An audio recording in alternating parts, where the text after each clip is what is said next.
5 വർഷം മുമ്പ് ഖത്തറിൽ ജോലി തേടിപ്പോയ മൻസിദ് കഴിഞ്ഞ വെള്ളിയാഴ്ചയാണ് പാനൂർ കീഴ്മാടത്തെ വീട്ടിലെത്തിയത്. ഫിലിപ്പീൻ സ്വദേശിനിയായ ഭാര്യ മറിയവും ഇയാൾക്കൊപ്പമുണ്ടായിരുന്നു.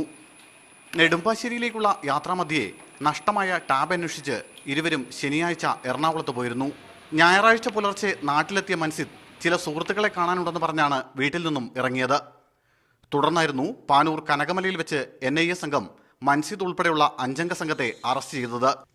മൻസിദിനെതിരായ ആരോപണങ്ങൾ അടിസ്ഥാനരഹിതമാണെന്ന് സഹോദരി പറയുന്നു. അങ്ങനെ എന്തെങ്കിലും സാഹചര്യം ഞങ്ങൾ ഇതുവരെ കണ്ടിട്ടില്ല. മാറിന്ന് ഫോൺ ചെയ്യുന്നതോ അല്ലെങ്കിൽ അങ്ങനെ ഒന്നും ഓൻ്റെ അടുത്ത് അങ്ങനത്തെ എന്തെങ്കിലും പേഴ്സണലായിട്ട് എന്തെങ്കിലും അതിൻ്റെ ബന്ധപ്പെട്ട കാര്യങ്ങളൊന്നും ഞങ്ങൾ ഇതുവരെ കണ്ടിട്ടില്ല.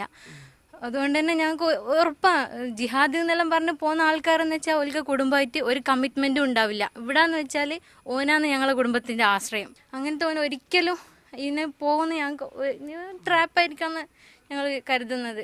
2 വർഷം മുമ്പാണ് ഫിലിപ്പീൻ സ്വദേശിനി മറിയത്തെ മൻസിദ് വിവാഹം കഴിച്ചത്. ഖത്തറിലെ ജീവിതത്തിനിടയിൽ അസ്വാഭാവികമായി ഒന്നും സംഭവിച്ചിട്ടില്ലെന്ന് ഭാര്യയും പറയുന്നു. So I don't think he's connected to anything. Otherwise, he will not report to any authority. He will not present himself to authority if he knows that he's in this jihad. So I'm surprised. മൻസിദിന്റെ വീട്ടിലും പരിസര പ്രദേശങ്ങളിലും NIA ഉദ്യോഗസ്ഥർ ഇന്ന് രാവിലെയും വ്യാപകമായ പരിശോധനകൾ നടത്തിയിരുന്നു. Media 1 Kannur.